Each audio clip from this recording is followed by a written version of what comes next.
আমরা স্বাধীন হয়েও এখনও স্বাধীন না।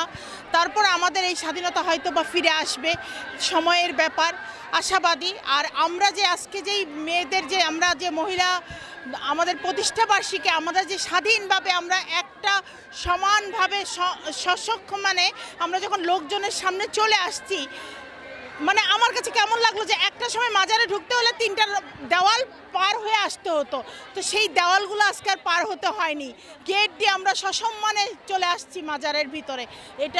এটা আসলে অনেক বড় পাওয়া আমাদের জন্য।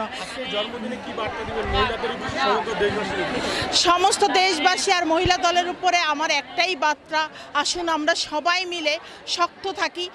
আমাদের তারেক ভাইয়ের যে কথা, তার বার্তাগুলো আমরা মেনে চলি। তার একটাই কথা যে এখনও আমরা কিন্তু স্বাধীন না, আমরা কিন্তু এখনও বিরোধী দলে আছি।